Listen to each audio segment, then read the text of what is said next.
tal? Muy buenas tardes, soy Héctor de Mauleón, le doy la más cordial bienvenida a una nueva emisión del Foco. Le doy la bienvenida también a mi compañera Cintia Francesconi, quien me va a acompañar este sábado en un nuevo recorrido por una de las calles, por algunas de las calles del centro histórico de la Ciudad de México. Sí, exactamente. En esta ocasión estamos caminando sobre otra de las calles importantes del centro. Vamos a llegar a Jesús María, una calle que en alguna época se llamó de Trinidad a San Pablo, o también se llamaban como la calle que llegaba al matadero de las vacas. ¿Por qué? Porque si ustedes recuerdan, la semana pasada estuvimos hablando de la Plaza de San Lucas, el primer rastro de la Ciudad de México, el lugar donde mataban a las vacas literalmente, y es que esta calle nos lleva hasta allá. Así es, veníamos caminando por la calle de Corregidora, que fue conocida como la calle de la Acequia. Es un hecho ya muy olvidado que por ahí pasaba uno de los principales canales, era una calle de agua que pasaba enfrente del Palacio del Departamento del Distrito Federal y seguía hacia 16 de septiembre. Pero la calle que vamos a tratar en esta ocasión es precisamente Jesús María. Estamos caminando frente a los muy añosos muros del convento de Jesús María. Uno de los últimos conventos del siglo XVI, 1580, comienza su edificación en San Cosme y andando el tiempo se traslada a esta zona. Es un convento hecho para albergar a las hijas de los conquistadores que no podían pagar dote, que habían caído en desgracia, que eran bellas y que estaban en riesgo de caer en el pecado. Para ellas se abre el convento de Jesús María. La fecha que vemos aquí arriba es 1597. Ajá. Cuando ande por aquí, deténgase un momento en este lugar y alce la vista. Hay una hornacina con la imagen de un santo. Hay unas frases en latín que hablan de este convento como un jardín de la virginidad, como un resguardo de la virginidad, y arriba hay una placa con la fecha. El convento comenzó siendo muy pobre, se hizo rico por un suceso inusual. Tiene que ver con la aparición de un rey que inopinadamente comienza a mandar grandes cantidades de dinero a este convento. ¿La razón? Pues Felipe II, de hecho, tiene una hija ilegítima. Él tiene esta hija con la hermana del que era el virrey de la Nueva España, Pedro Moya de Contreras. Por eso mandan a esta niña. Y pues hay varias versiones, varias historias acerca de esta niña que se supone que tenía problemas mentales, que tal vez muere a una corta edad. No muere definitivamente a una corta edad. Lo que no se edad. sabe es si llegó loca. A los 2 años, o se hizo loca dentro del convento. Muy rápidamente le vamos a presentar una crónica que reproduce la historia de este espacio que estamos dejando atrás y vamos a continuar nuestro recorrido.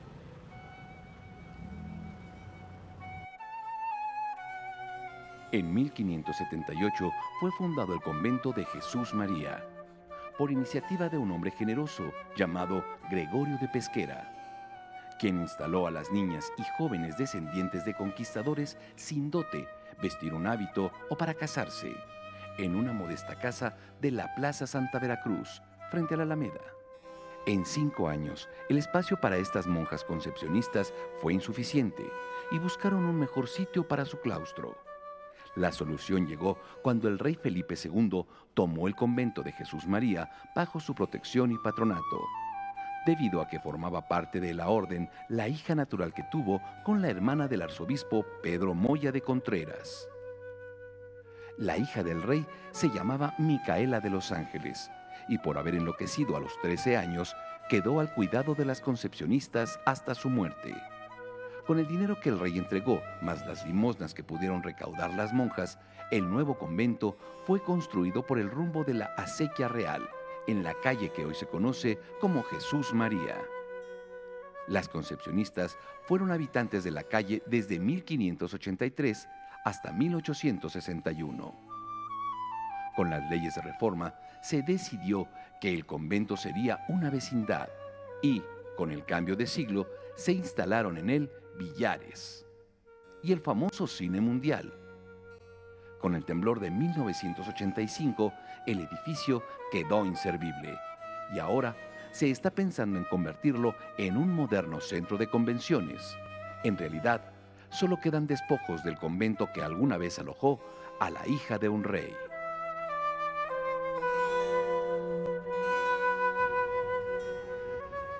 la historia del convento de Jesús María. Una historia, pues, como estábamos viendo, rodeada de aspectos inquietantes. Una niña loca, monjas muy lujosas, mucho dinero, con mucho dinero. De hecho, se decía que todas las monjas, hubo una época en la que usaban pulseras de azabache que causaban indignación porque estaban faltando a los votos de pobreza. Un convento muy, muy beneficiado, muy bello. Ahorita tratamos de asomarnos, no nos dieron permiso de entrar, miramos por una rendija y encontramos pues un edificio a punto de venirse abajo, no está siendo remodelado, solamente está apuntalado, está ya prácticamente abandonado. Es terrible lo que le está pasando a este convento que tiene más de 4 siglos de historia. Llegamos a la fachada de la iglesia del Templo de Jesús María. Es una iglesia portentosa, una fachada doble o gemela. Se dice que estas fachadas fueron remodeladas por Manuel Tolsá, el célebre Manuel Tolsá. Aquí está la huella de Tolsá. También en la parte de arriba, ¿no? En la parte de arriba hay 2 coronas que probablemente aluden a el hecho de que fue el rey quien benefició al convento. De hecho, decían que mandaba 20,000 ducados mensuales para sostener el convento, por eso me imagino que lo ostentoso de estas monjas. Además, también entraban mujeres laicas, por eso hay muchas leyendas acerca de mujeres que entran con niños que mueren, esqueletos que están digamos, en el terreno donde está edificado pues este gran templo y el convento. Pero ahorita vamos a entrar al templo y se ve la diferencia de las construcciones. Las remodelaciones que ha tenido este templo son impresionantes porque el convento se ve totalmente distinto. Sí, de hecho la puerta, si usted lo observa, el portón es muy posterior a la edad del templo. Hay una torre con una cúpula de azulejos que es verdaderamente portentosa, es como para fotografiarla. Pero bueno, vamos a entrar a conocer esta edificación.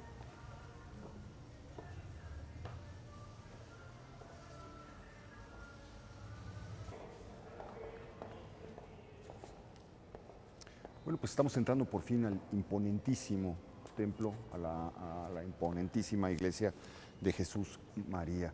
El dorado de las columnas, las bóvedas, con unas pinturas muy antiguas. Esto es una iglesia que fue restaurada a finales del siglo XVIII, principios del siglo XIX, por Manuel Tolsá, sobre el diseño que había hecho el arquitecto briseño.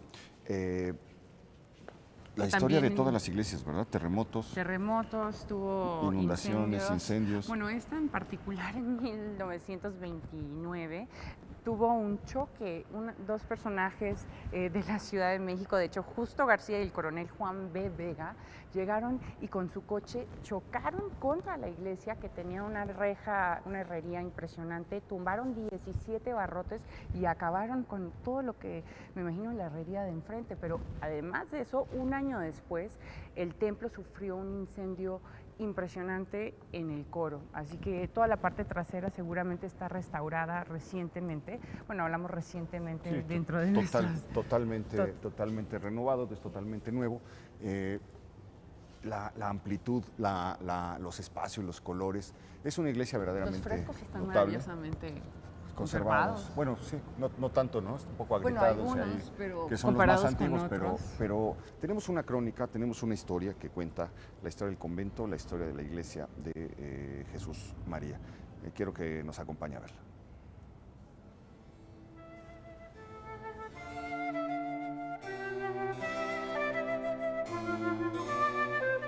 La iglesia, que pertenecía al convento de Jesús María, lucía a finales del siglo XVI como una construcción sencilla y sin adornos lujosos. Pero la protección del rey Felipe II permitió a las monjas concepcionistas, dueñas del convento y del templo, erigir uno que fuera la envidia del resto de los que estaban regados por la ciudad. Esta soberbia segunda versión fue terminada por el arquitecto Alonso Martínez, quien se encargó de rescatar el altar mayor con pinturas de Luis Juárez y colocar en los muros laterales altares tallados y adornados, según lo dictaba el barroco. En 1799, el templo de Jesús María fue sometido a otra renovación. El estilo barroco había pasado de moda y en su lugar se quedaba el neoclásico. Para detallar este nuevo rostro, se contrató al arquitecto Antonio González Velázquez, director de la Academia de San Carlos. En ese tiempo, Él se encargó de la decoración de interiores y el arquitecto Manuel Tolsá se le pidió que trazara las majestuosas portadas gemelas que aún se pueden apreciar. Pocos años pudieron disfrutar las monjas concepcionistas de su nuevo templo. En 1861, las leyes de reforma lo clausuraron y quedó abandonado por mucho tiempo, hasta que en 1903, de nuevo, se abrió al culto. Durante la Guerra Cristera se alojó en este lugar un grupo de crismáticos, que tuvo que irse casi de inmediato por el rechazo de los vecinos. Más tarde fue la sede del archivo de la Secretaría de la Defensa y a mediados del siglo XX fue reabierto para el culto católico.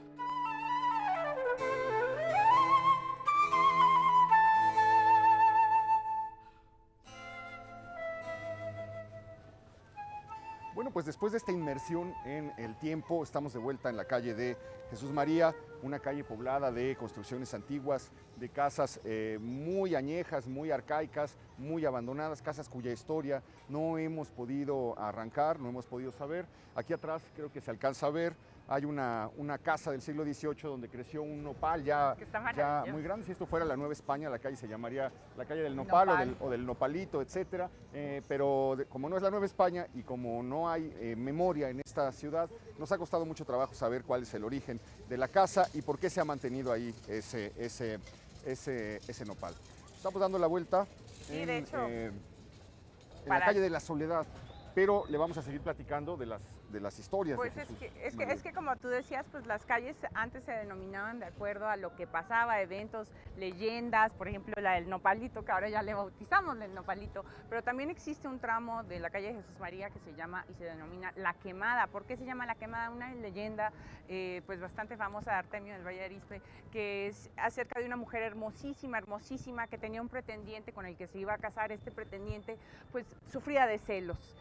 Sufría de celotipia. Entonces retaba a duelo a todos aquellos que se acercaran a pretender esta hermosa mujer a su novia, y todos los días aparecía un hombre muerto enfrente de la casa de esta doncella, pues hasta que llegó un día la doncella y, harta de que siguieran sucediendo este tipo de cosas, decidió que el joven la dejara de pretender y se quemó la cara y se sacó los ojos. Para sacrificar su belleza, según el mentiroso de don Artemio, el fantasioso de don Artemio. Seguramente había una leyenda atrás. La Quemada, otra versión dice que era por una casa quemada que duró en ruinas mucho tiempo, con las paredes manchadas de humo, pero bueno, esto es lo que da la vida de las ciudades. Se van generando tradiciones, se van generando leyendas que la van acompañando a lo largo del tiempo. Le decía yo que no podemos saber mucho del pasado de Jesús María porque no tenemos memoria, pero para que quede constancia de la memoria, para que en el futuro el que se preocupe o el que quiera saber qué era Jesús María disponga de un documento, preparamos una crónica con la historia de Jesús María hoy. Jesús María hoy, ¿qué es esta calle de la Ciudad de México? Vamos a verlo en este reportaje. Color y venta son desde hace más de 6 siglos parte de la historia de esta calle. Jesús María amanece temprano. Desde que los negocios abren sus puertas, la gente circula, se mete, vende, grita y compra en ella. Bueno, nosotros abrimos a las 9 de la mañana y trabajamos horario corrido hasta las 7 de la noche. Entonces, trabajamos 10 horas al día.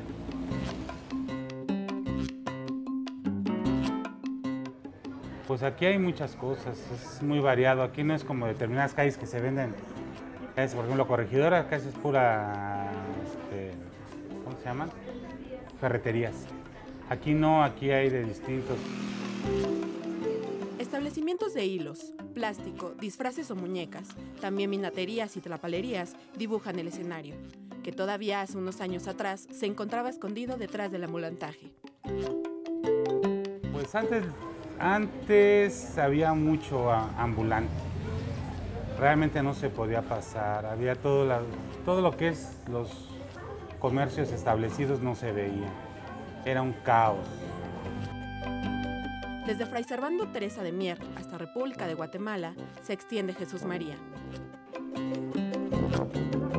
La calle en la actualidad es muy diferente a como yo la vi cuando era niño. Yo estoy aquí en en esta calle desde 1971, cuando mis padres establecieron un comercio de plástico. Pero también conserva tradiciones como su iglesia, en la que todavía se imparte misa, vecindades a punto del derrumbe y negocios que llevan en su haber más de 100 años. La cantina la agarró mi abuelito hace más o menos unos 40 años. Luego la trabajó mi papá, ahorita la estoy trabajando yo. La Potosina es una de las cantinas más antiguas de la capital. Su edad no se conoce con exactitud, pero se sabe que fue centro de diversión de algunos revolucionarios. Venía Zapata, Fidel Castro, Guadalupe Posadas. De Zapata sí lo creo porque yo ya tuve una plática con su nieto. Vino aquí su nieto, estuvimos platicando, nos comentó él aquí cosas de aquí. Entre cientos de personas, diableros, visitaxis y uno que otro turista, el bullicio alimenta el día a día de Jesús María, lugar que es centro de trabajo, de fe y esparcimiento.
Salimos de la calle de la Soledad, donde lo dejamos antes de presentarle la crónica de Jesús María, y nos vamos a dirigir a la calle de Academia. Es esta, ¿no?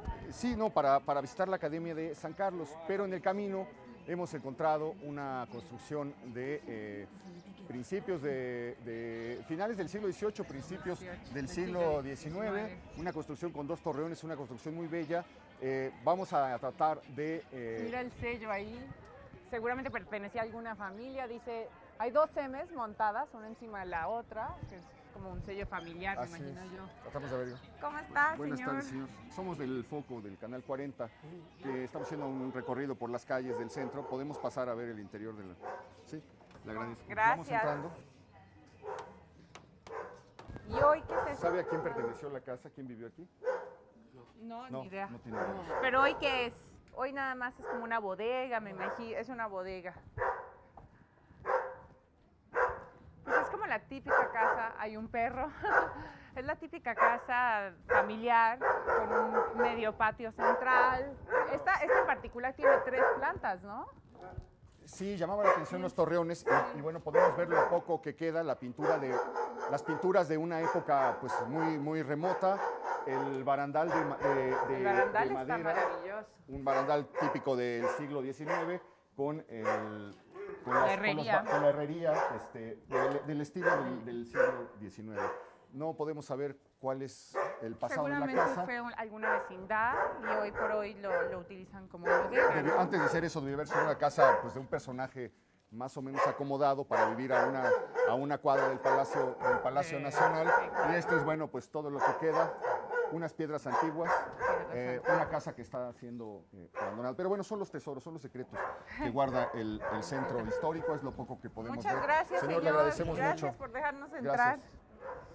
Y ahora seguimos el recorrido por esta calle de Academia, que es una de las calles más importantes en cuanto a la cultura, el estudio, a todo lo que tiene que ver con el enriquecimiento del espíritu, porque aquí pues se encuentra la primera escuela de artes en Latinoamérica. Tiene una historia formidable la Academia de San Carlos, es una historia que poca gente conoce, que es que el creador de esta idea es una persona que llega aquí como grabador de la Casa de Monedas. Él llega a grabar las figuras de las monedas. Y ya estando en Nueva España, él llega en 1778, ya estando en la Nueva España, se le ocurre formar una academia dedicada a la enseñanza de las artes, de la pintura, de la escultura, del grabado.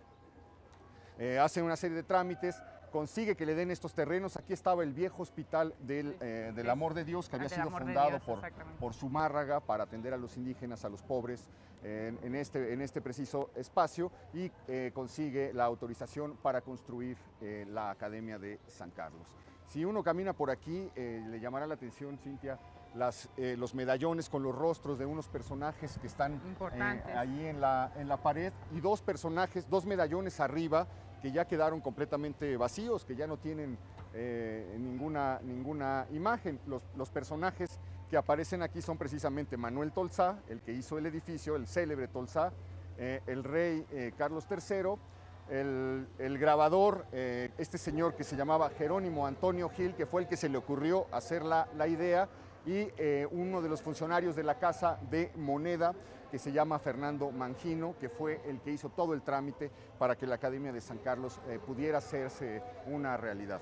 De hecho, bueno, hay una historia también importante en esta academia, que fue en 1913, cuando Antonio Rivas Mercado, este gran arquitecto, seguramente egresado también de la Academia de San Carlos, se enfrenta a una huelga, a una protesta dirigida por el famosísimo doctor Atl para cambiar y modificar toda la estructura de educación artística y de arquitectura aquí en México, y es uno de los momentos, yo creo que importantes, que hay que destacar de una de las entidades pues importantes que después se fue a unir a una de las universidades más importantes. La historia del arte en el México independiente comienza tras los muros de este lugar. Aquí estudian todos los grandes artistas. Desde mediados del siglo XIX comienzan a llegar los maestros europeos que van a enseñar las diversas técnicas a los alumnos, a los aspirantes de pintor, de escultor, etcétera, mexicanos, todos, ¿no? Desde Pelegrín Clavé, que es el primer maestro, y bueno, por aquí pasan absolutamente todos los artistas. Clemente Orozco, Diego Rivera, David Alfredo Siqueiros, bueno, Antonio Rivas Mercado, doctor Atl, todos. Tenemos el problema que encontramos constantemente de que quieren cobrarnos para dejarnos entrar a visitar el lugar y hacer un breve recorrido. No vamos a poder en esta ocasión entrar con ustedes, con las cámaras, para que conozcan el interior de la academia, pero los vamos a dejar con esta crónica, con esta nota que cuenta su historia.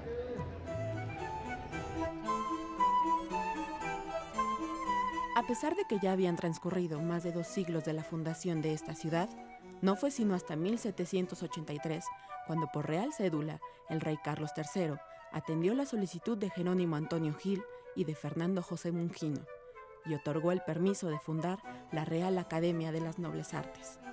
El proyecto se concretó en otra real cédula, expedida el 18 de noviembre de 1784, en la que se reconocía y dotaba con un presupuesto holgado a la Real Academia de San Carlos de la Nueva España. El dinero y el compromiso para dotar a la institución estaba hecho. Ahora faltaba decidir en dónde se instalaría. Primero se dijo que en el Colegio de San Pedro y San Pablo, después que en el terreno donde hoy está el Palacio de Minería, y por último se aceptó rentar el edificio donde estuvo el Hospital del Amor de Dios, en la esquina que forman las calles de Academia y Moneda. Después de haber resuelto este detalle, el 4 de noviembre de 1785, autoridades y personajes más reconocidos de esta ciudad asistían a la inauguración de los cursos de la academia. No se escatimó en los gastos para traer a profesores de prestigio y méritos en la pintura, la escultura, la arquitectura, las matemáticas y el grabado. Tampoco se negó el sustento a los alumnos. Algunos de ellos serían candidatos a disfrutar de largas pensiones. A principios del siglo XIX, la Real Academia de San Carlos ya se había ganado un lugar en el mundo del arte, pero la inestabilidad de una guerra por la independencia del país la sumió en incontables deudas y en una profunda miseria. La escasez de dinero provocó que en diciembre de 1821 la academia clausurara sus puertas. ¿Quién lo iba a decir?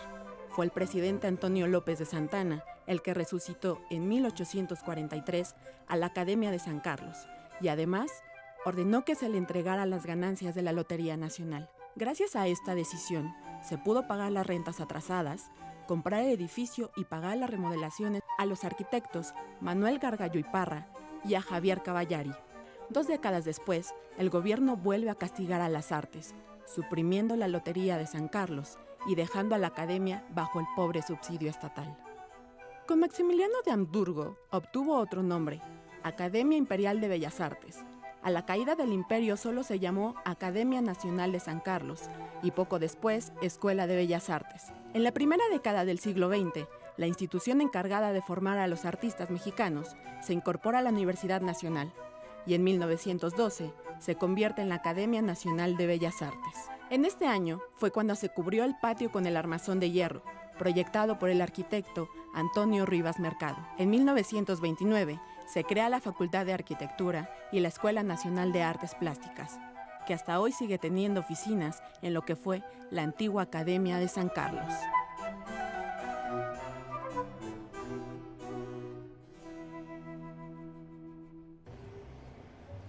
Pues es la historia de la Academia de San Carlos. Estamos en la esquina de la Academia. A mis espaldas tengo la escultura de San Jorge que el gobierno italiano le donó a México en 1910 con motivo de las fiestas del centenario. Esta es una réplica porque hace unos años los ambulantes la destruyeron, la original, tuvo que ser retirada y esta es una falsa estatua.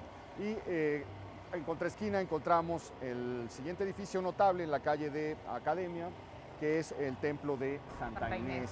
Es un templo famosísimo, bellísimo, las figuras en la puerta son verdaderamente notables. Espectaculares. Y uno se pregunta, ¿por qué esta iglesia fue edificada en 1599? ¿Cómo sería esta calle en 1599? Cuando la Ciudad de México apenas comenzaba a agarrar una fisonomía determinada, no había pavimento en muchas calles, no había luz en muchas calles. ¿Cómo sería? Sin embargo, esta era una de las calles, yo creo que de las más importantes. O sea, Academia y Moneda es donde empezó realmente la Ciudad de México a tener estas edificaciones espectaculares, donde el arzobispo Zumárraga ubicó la Casa de la Moneda, el seminario, donde, bueno, estos conventos majestuosos, templos impresionantes, pues empezaron a edificar. También estaba el Palacio Nacional, que era parte de lo que era acá, los terrenos o solares que tenía Hernán Cortés. El Palacio Virreinal. Exactamente. Pero bueno, no vamos a poder entrar a esta iglesia. El señor cura quería cobrarnos también por dejarnos entrar, no vamos a poder entrar. Le recomendamos que venga, sin embargo, cuando ande por aquí y que entre a ver. Aquí está enterrado Miguel Cabrera, el célebre pintor novohispano.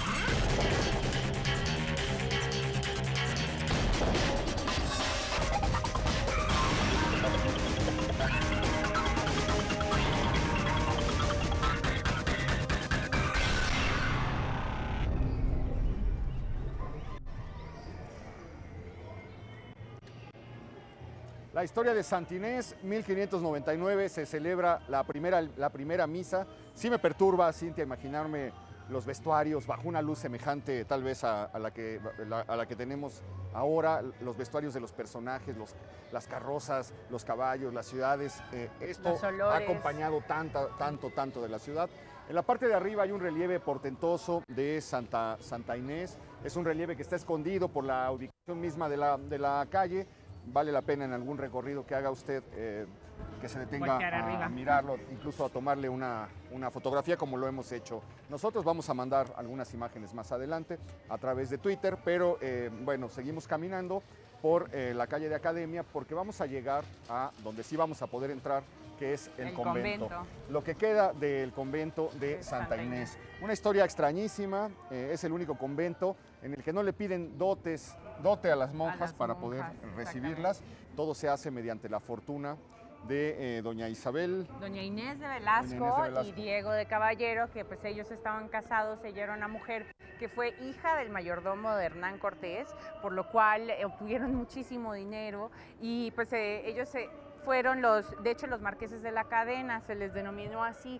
Ella muere en 1599 y deja toda su fortuna para estas monjitas que aproximadamente comenzaron con 33 monjas, se ubicaban aquí en el convento. Las primeras que llegan son 3 monjas y una novicia.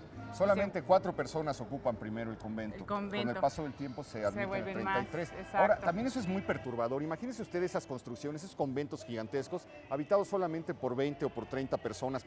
Llegamos a encontrar un convento en el que ya nada más quedaban 4. Entonces, es un lugar, un momento muy extraño de la vida, ¿no? De hecho, lo curioso de estas monjitas es que eran conocidas por sus velitas dedicadas a San José. También preparaban los mejores purgantes de la ciudad y también pócimas y polvos para el mal de ojo. Qué curioso que unas monjas prepararan polvos para el mal de ojo. Ahora, tras la exclaustración de los bienes del clero, cuando las órdenes religiosas son puestas en la calle, este lugar sufre el destino que sufrieron todas las construcciones religiosas de la Ciudad de México. Fue almacén, fue bodega, fueron cuarteles, vecindades, etcétera. Quedó en ruinas. El terremoto del 85 lo dejó completamente deshecho. Permaneció muchos años. Había permanecido ya 20 años en el abandono, en condiciones semejantes a las que vimos ahorita en el claustro de Jesús María, hasta que se tuvo la gran y maravillosa idea de restaurarlo para convertirlo en el Museo José Luis Cuevas. La fuente colonial, la fuente del convento que estaba aquí, fue reemplazada, se puso un espejo de agua y ahí aparece esta portentosísima obra del maestro Cuevas, la Giganta. De hecho hay aproximadamente 1.600 piezas de uno de los grandes artistas de nuestros tiempos. Esto está, bueno, lo deja uno sin palabras, definitivamente. Silencio. Se alcanza a ver arriba todavía y en las partes altas de algunas paredes la pintura original del convento. Esto vale mucho la pena verlo porque así era como estaban decorados los conventos de la Nueva España. Estos eran los colores y estos eran los dibujos de los muros.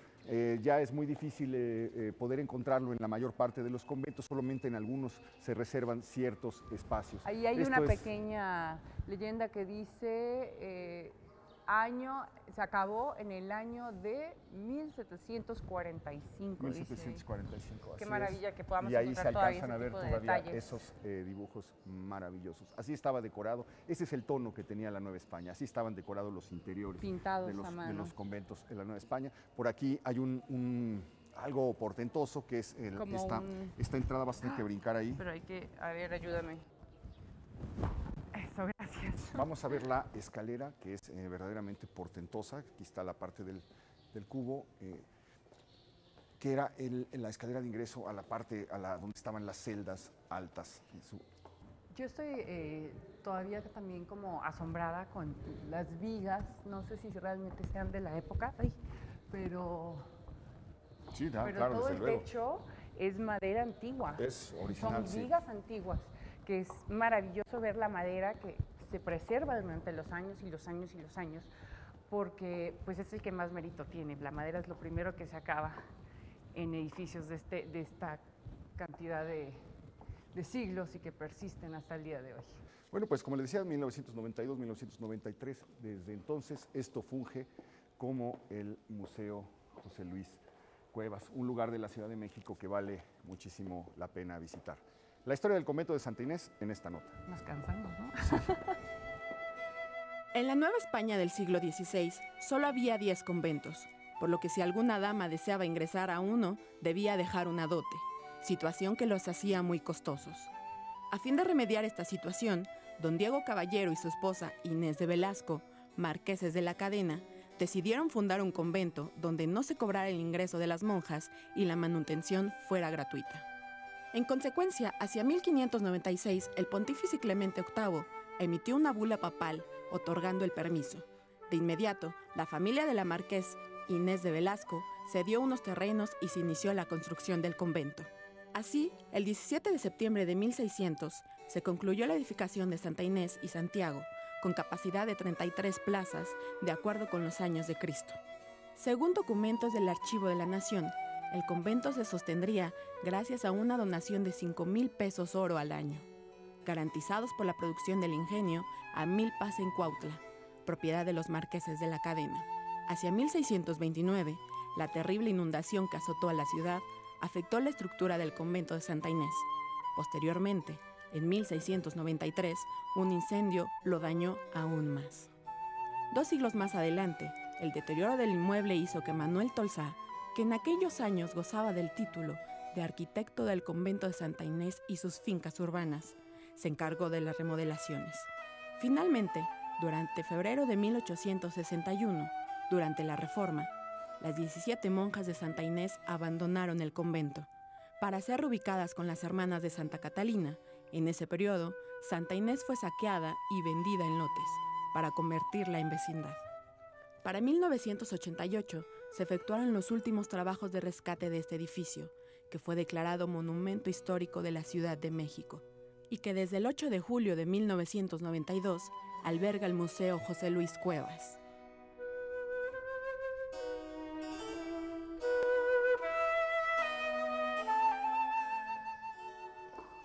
Bueno, pues 4 siglos de historia acompañan la vida de este convento que acabamos de visitar. Las soluciones arquitectónicas, la verdad, son verdaderamente sorprendentes. Por ahí los juegos que se logran a través de claraboyas, etcétera, para hacer juegos de luz son muy impresionantes. Pues de esta manera llegamos al final prácticamente ya de esta emisión del Foco. ¿Con qué te quedarías tú del recorrido que hemos hecho, Cintia? Bueno, pues yo creo que yo me quedaría con ese momento mágico en el que pudimos agacharnos y observar todo lo que había dentro del convento de Jesús María, porque está bardeado y está totalmente olvidado, uno de los conventos más importantes que fueron creados en el siglo XVI, y pues me queda el reto de que quiero volver a entrar a este convento para ver la belleza interna de este sitio.